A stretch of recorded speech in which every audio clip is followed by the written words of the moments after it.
Passar alguns dados clínicos e a gente vai perguntar a opinião de vocês, porque para tentar motivar um pouco a vocês não cochilarem depois do almoço no meio da tarde. Depois a equipe de Salvador vai falar o que eles encontraram de problemas, o que é que eles identificaram e qual seria a proposta deles na tentativa de resolver. Pode passar? Bom, o caso clínico é uma paciente de 27 anos, feminina, que veio encaminhada com quadro de dispneia progressiva, edema de membro inferior, aumento do volume abdominal, por ascite, tosse cheia, perda de peso em um curto período de tempo, evolução rápida. Ela começou os sintomas no período pós-parto, mais ou menos há 3 meses da admissão, foi no período puerperal. E ela foi atendida em um outro hospital, ficou em tratamento. Como não tinha melhora, foi encaminhada para o hospital para avaliação pela equipe, para avaliação do parecer da equipe de transplante. De antecedente, tinha 2 gestações, 2 filhos vivos, nenhum aborto, não tinha mais nenhum antecedente digno de nota. Pode passar? Esse é o exame físico da admissão. E eu já vou passar para a equipe de Salvador, para, nesse momento, com esses dados, eles pontuarem, dentro desse quadro clínico, o que poderia ser feito nesse momento. Boa tarde, Gustavo, cirurgião de Salvador. A gente teve uma questão só que nossos clínicos estão chegando hoje, então a discussão com o cirurgião da parte clínica não é tão rica como os colegas do Rio de Janeiro, né? Mas a gente começou com o João Davi, doutor João Davi, e tínhamos feito, na verdade, uma leitura de todo o caso clínico e pontuamos o que a gente considerava que seria mais desafiador para um paciente que vai chegar a um transplante cardíaco. Nesse caso aqui, a gente observa realmente que é uma paciente jovem, que aparentemente não tinha nenhuma história prévia e, após o parto, começou a desenvolver um quadro de ICC, né? E a opção do grupo realmente é trazê-la, que ela acabou vindo para esse hospital, e iniciar um tratamento clínico para ICC, para ver a evolução da paciente, porque, pelo que a gente tinha entendido, ela está vindo de outro hospital sem muito tratamento cardiológico. E isso foi feito, ela veio para a unidade aqui do Messejana para começar um tratamento clínico.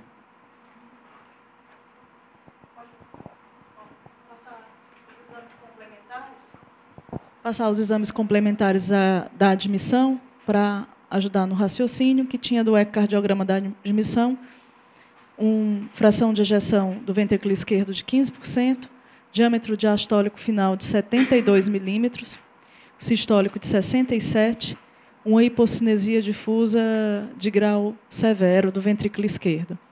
Pode passar. Os exames gerais, tem nada chamando muita atenção.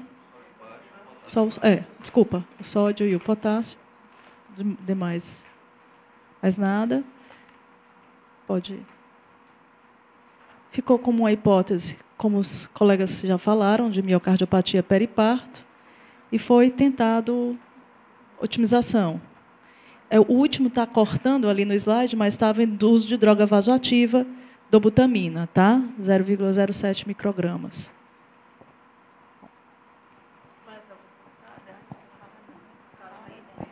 Nesse momento que nós discutimos com o Dr. João Davi a questão da miocardiopatia periparto, quando a gente vai começar a pensar que esse paciente realmente vai precisar entrar num transplante ou não vai precisar de um transplante, e ele disse que, apesar do volume grande aqui do hospital, a experiência também não é muito grande com esses pacientes, e que eu acho que quase todos os pacientes têm do transplante cardíaco aquele limite. Qual é o limite que você vai incluir seu paciente ou não?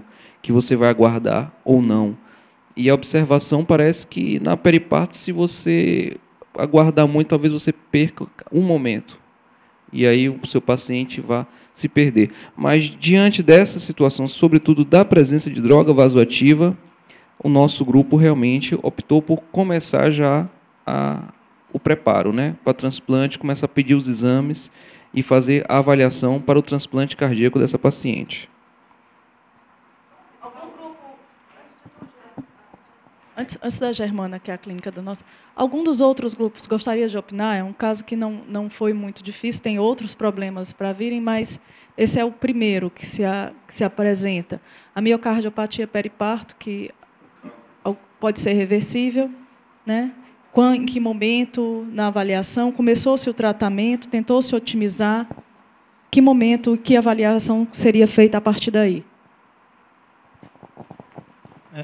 Na verdade, assim, o que eu tinha para perguntar era, com relação a essa otimização terapêutica, tudo bem que a associação de beta-bloqueador e dobutamina, isso está mais claro para a gente hoje, a gente acaba usando, mas não está uma dose baixa, ela está usando já 25 miligramas dia de carvedilol, eu não sei qual que é a dose da dobutamina, eu não sei se diminuindo esse beta, se não a dobuta não sairia, eu não sei, ou vocês tentam otimizar mesmo ao máximo e a dobutamina fica para o final depois.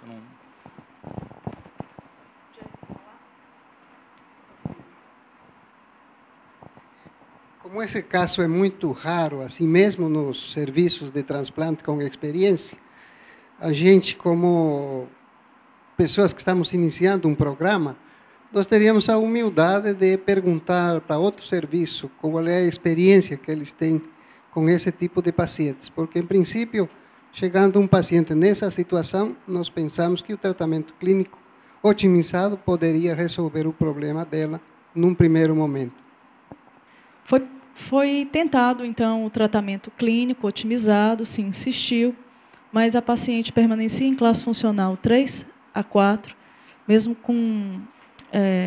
e passou com a otimização clínica, com a medicamento, e ficando internada, ficou dependente de droga vasoativa, não conseguia diminuir, até teve um momento que começou a piorar clinicamente. Pode passar? E aí, nesse momento? Nesse momento, nós solicitamos exames que são primordiais num paciente nessa situação, como é o ecocardiograma, principalmente, para ser discutido e ver a evolução clínica que está sendo refratária a esse tratamento. Bom, o eco persistiu mesmo, fração de ejeção aquela que já passei, em torno de 15, né, com diâmetros diastólico final e sistólico bem aumentados. Pode passar.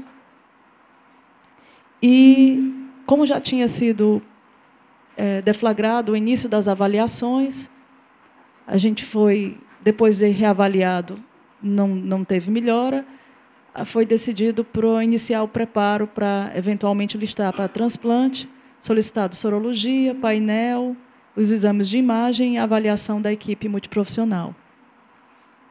Eu vou passar as avaliações e aí a gente abre para discussão. Bom, esses são os exames de sorologia, painel e a resistência. Bom, da avaliação social, foi evidenciado inúmeros... Quer comentar antes? Eu queria comentar e provocar a plateia no sentido de que qual é a experiência com esse painel linfocitário, se tem algum tratamento, se cabe algum tratamento prévio ao transplante para ter um melhor sucesso. Ou se desiste. Bom, discussão da plateia. Com esse painel, com esses exames até o momento, antes das avaliações multiprofissionais, o que fazer com essa paciente? Continua a avaliação? Desiste? Não, o que eu estou comentando é que, né, confirmado esse painel linfocitário, que pessoalmente, né, eu nunca tinha visto nesse valor, a gente precisaria de ver as condições da instituição, né? Primeiro, para pensar no você poder fazer plasmaféres, né, principalmente considerando o que vai vir em termos de crossmatch virtual com provável receptor, provável doador, e também a possibilidade de fazer timoglobulina ou imunoglobulina. Essas são as duas coisas que eu acho que é o que seria fundamental para seguir adiante com esse paciente. A gente vai... Pode passar?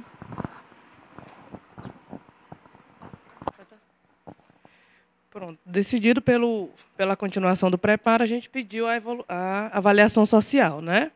Foram evidenciados inúmeros problemas. A mesma vive da agricultura, em união estável há 12 anos, 2 filhos, o mais novo tem 3 meses.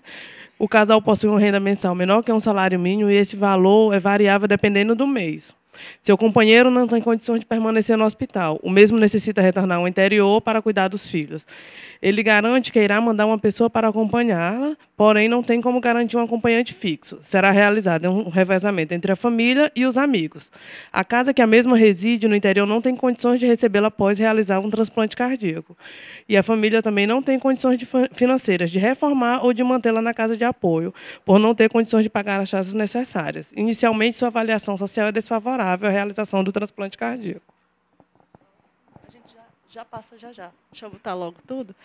Então, avaliação psicológica, paciente sofrida, impaciente, lamenta as limitações impostas pela doente, comportamento oscilante, tendendo a momentos de humor mais deprimido e com uma tendência a deprimir-se, necessitando de acompanhamento pré e pós-transplante. Então, agora a gente tem, para resumir, 3 dificuldades.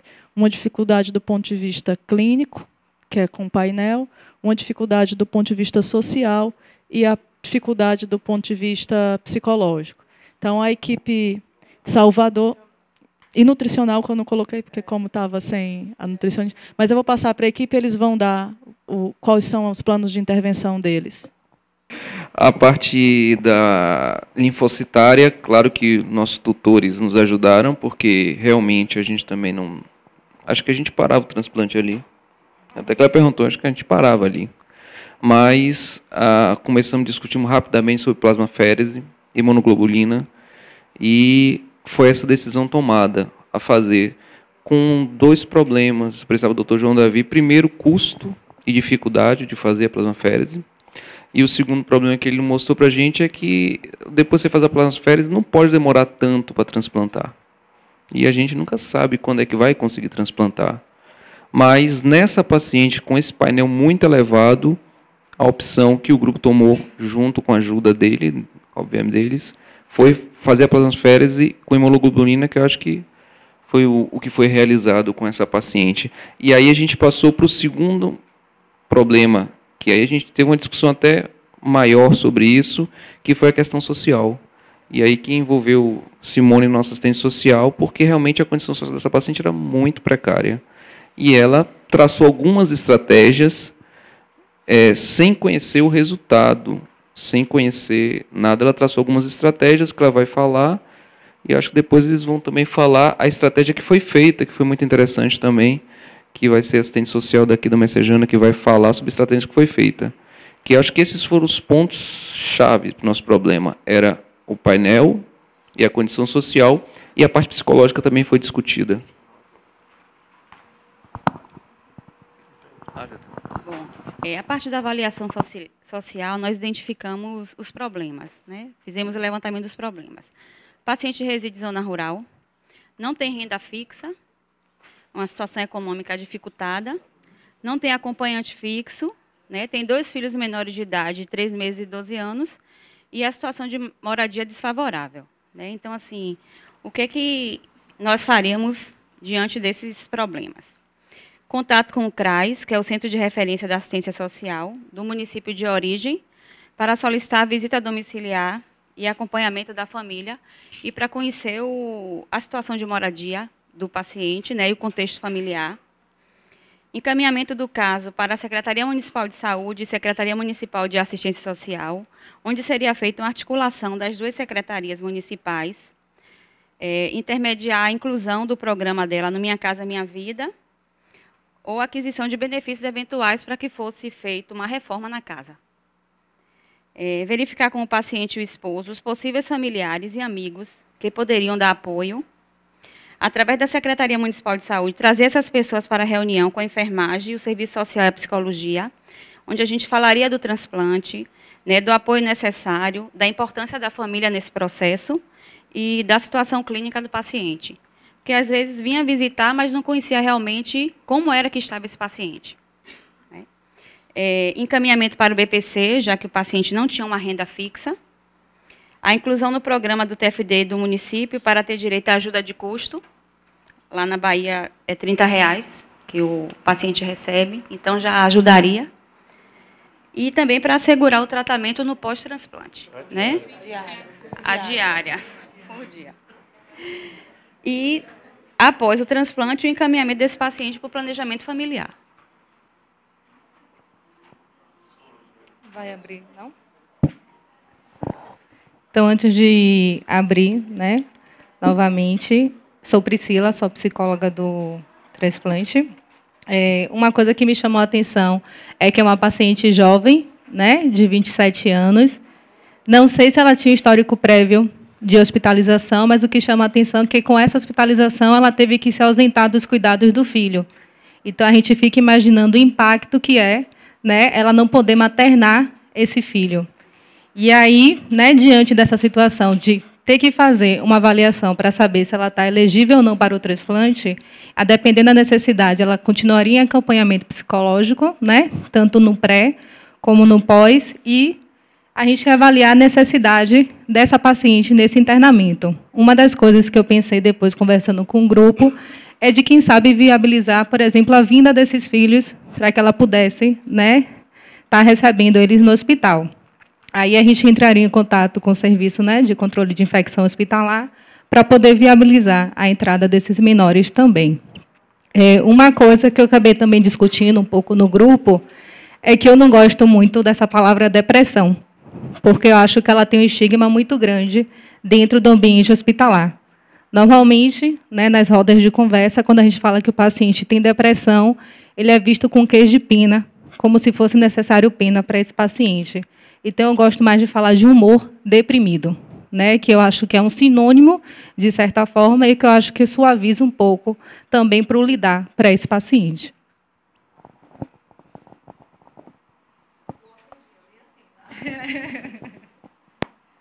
Bom, pessoal, eu vou pedir para a assistente social da equipe do transplante aqui, daqui de Messejana, a Marisa, também falar. Foi uma outra perspectiva que foi usada aqui. O GRIP de Salvador deu as propostas de intervenção. A Marisa vai falar qual foi a intervenção adotada aqui.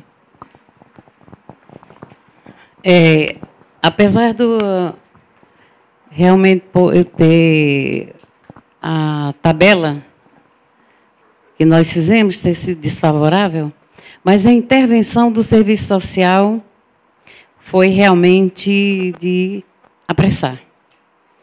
E o que nós fizemos? Eu pensei da seguinte maneira: é incrível ver uma menina numa situação dessa, 2 filhos, e sempre eu conversava com ela e ela chorava. Mas eu quero ver meus filhos, eu quero ver meus filhos educar, levar para de uma forma boa, saber como esses filhos estão crescendo. E muitas vezes ela fazia uma lamentação que não era tão fácil, gente, para essa situação que comoveu a todos nós da equipe multidisciplinar, principalmente o serviço social. Realmente, eu conversei com a ação social da cidade, era uma cidade pequena, próximo de Fortaleza, não é tão próximo, 200 quilômetros. E assistente social da ação social falou para mim, que entrou em contato lá com o prefeito, ele disse: eu não posso fazer nada pela casa, não estou em condições, nós não estamos em condições. Então, eu fiz o que realmente era necessário com relação ao poder público. Não vi resultado. Então, de imediato, o que eu pensei? Eu tenho que fazer alguma coisa por essa menina. É comovente, eu acho que qualquer um de vocês faria a mesma coisa. Assistente social vai fazer um trabalho assistencialista? Paternalista? Não. E o cotidiano? Então, o que eu pensei? Muitas vezes eu cheguei em casa imaginando o que eu poderia fazer por aquela menina. Fazer um trabalho realmente assistencialista. Eu acho que qualquer um faria. Como assistente social. Peguei o telefone lá da sala do serviço social, liguei para um radialista, eu disse: olha, por favor, eu quero falar com a sociedade dessa pequena cidade de vocês. Essa paciente É do conhecimento de vocês que saiu daí, muito grave. Ela está precisando de um transplante cardíaco. E falei também que a paciente já estava precisando de ir para um dispositivo. Tive que ser mais clara, que era um coração artificial, porque o nível cultural das pessoas era de uma humildade assim, bastante precária.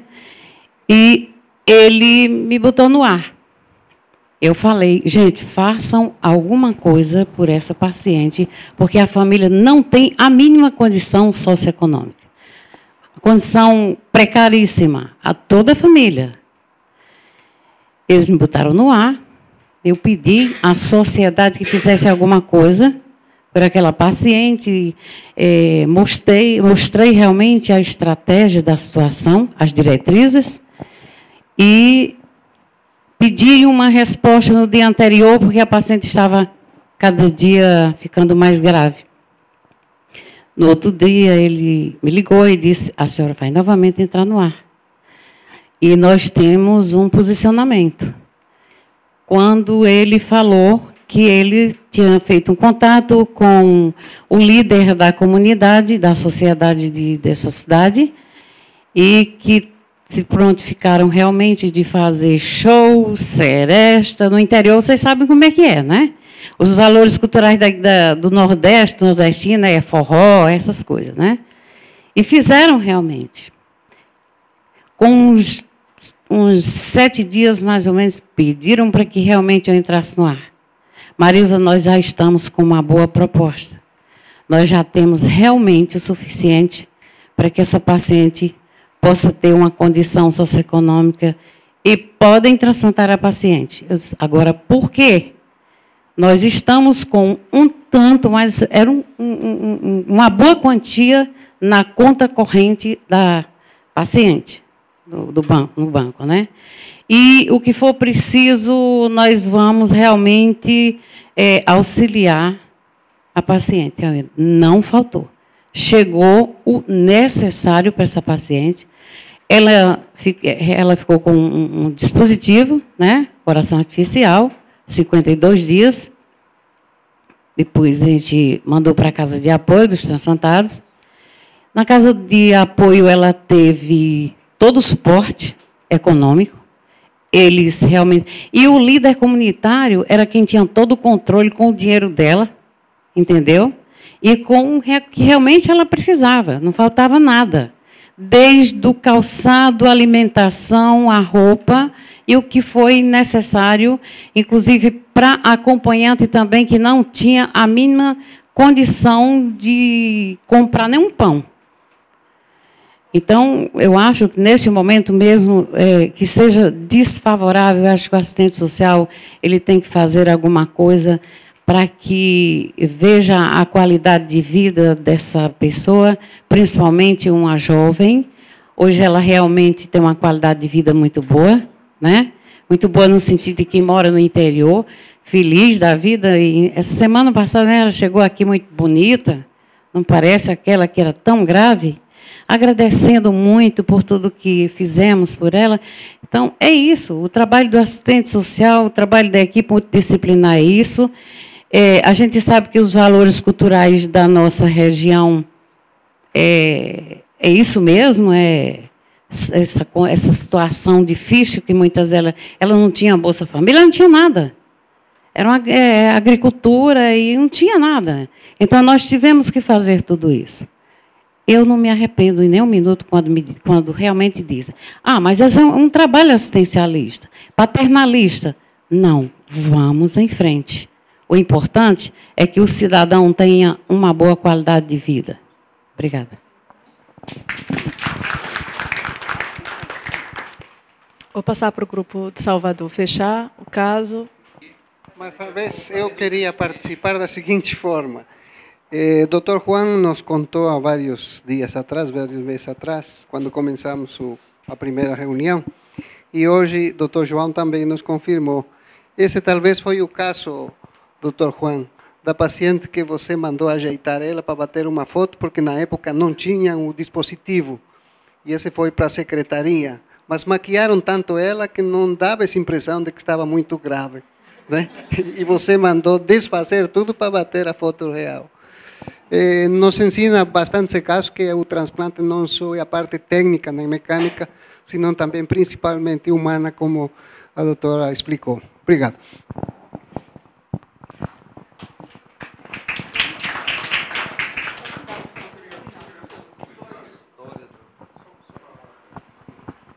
Dizer para a psicóloga que, com relação aos filhos, depois que ela recebeu o coração do doador, pedimos autorização para os médicos para que as crianças estivessem presentes.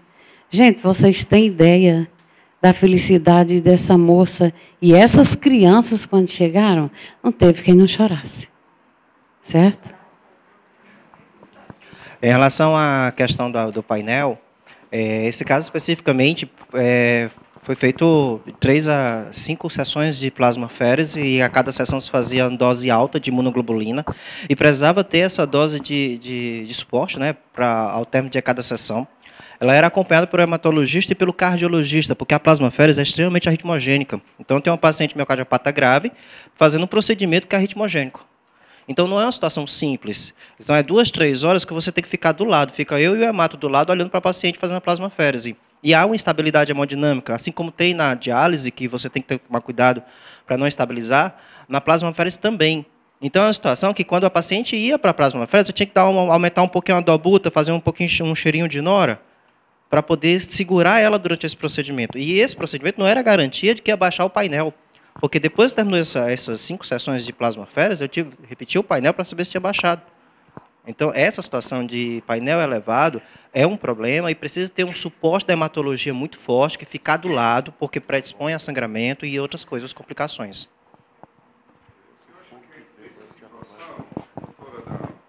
Da equipe do serviço da psicologia e da assistência social. Se hoje em dia, inclusive, se preconiza a presença dos pets, dos cães, de estimação, nos pacientes com doença crônica avançada, você sabe muito bem, muitas vezes os pacientes oncológicos melhoram, inclusive melhora a sobrevida quando vai o cachorrinho dentro do hospital, existe. Imaginem a forma como nós deveríamos ser mais tolerantes e flexíveis, sem colocar em risco, obviamente, de alguma doença infecciosa para o recém-transplantado, para a presença das crianças, adolescentes, da família em geral, né?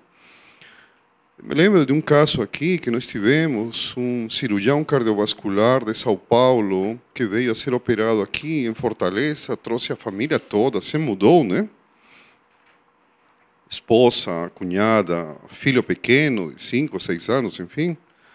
Esse paciente teve uma evolução, se arrastou depois do transplante. Então, ficou letárgico e nós detectamos que quando, de uma forma de contrabando, a criança entrava pela mãe, estimulada pela mãe, e colocava em frente do sujeito que mal conseguia abrir os olhos, né? Letárgico, depois de haver estado entubado N vezes, infecções, esternotomia, mediastinostomia, enfim, ele ficava melhor depois que a criança ficava do lado do paciente por alguma hora, assim, entrava assim, subrepticiamente, meio que escondido. Só que a segurança do hospital já tinha percebido isso aí. Mas era uma situação que nós sabíamos que era beneficioso para o paciente, mas as regras do hospital impediam que uma criança desse tamanho, dessa idade, estivesse do lado de um paciente transplantado, mesmo com todos os cuidados. Então, o que aconteceu, fato real, né? A segurança do hospital fez uma força-tarefa para pegar o menino, né? Um determinado horário, né? E então, vocês sabem que a unidade de transplante fica perto da UTI coronariana, temos um leito que é para o transplantado que sai do pós-operatório, onde está o paciente, e então eles cercaram as portas, aquelas coisas, menino, né? Se fantasiava, um dia vinha de Homem-Aranha, outro dia de Batman, outro aqui, né? E assim por diante. E quando viu que ia ser pego esse menino, a mãe não conseguiu escondê-lo, e o menino saiu correndo da UTI, né? Para não ser pego pelos seguranças, né? E foi lá e entrou na nossa sala, se escondeu embaixo da mesa, né? E atrás dele vinha o segurança, né? Nós trabalhando aqui, entrou o segurança, todo ofegante, e disse: vocês viram uma criança que estava correndo por aqui? Criança? Que criança? Uma criança assim, desse tamanho. Mas como estava vestido? De Batman. Não, de Batman não. Batman não. E a criança, né, dessa idade, já acostumado, mas fez muito benefício. O paciente saiu de alta, está em São Paulo, continua clinicando. Enfim, mas é uma situação que muitas vezes se ensina, essas situações se ensinam a gente que não é branco e preto, né? Tem muita coisa cinza no meio, tá?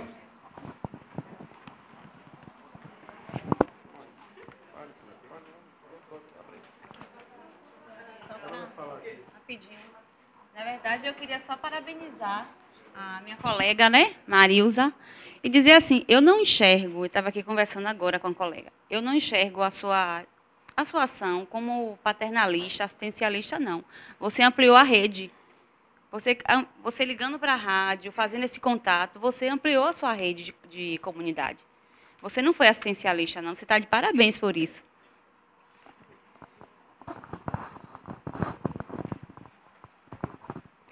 E assim, pessoal, só para encerrar, apesar de todas as dificuldades, ela foi para um dispositivo, passou 52 dias e, em seguida, transplantou, né? A gente vê que ela foi o pós-transplante tranquilo, que, apesar de tudo que a gente enfrentou, a gente conseguiu dar uma qualidade de vida melhor. E hoje ela tem, 3 anos de transplante, né, Vanessa? E está lá cuidando, acompanhando os filhos. Como? Certo? Então, assim, a gente vê que as dificuldades estão aí para a gente enfrentar, né? Vencer, como o doutor Juan diz, as diretrizes contraindicaria, um caso desse, mas a gente está aqui para tentar dar uma qualidade de vida melhor a eles. Acho que só isso mesmo.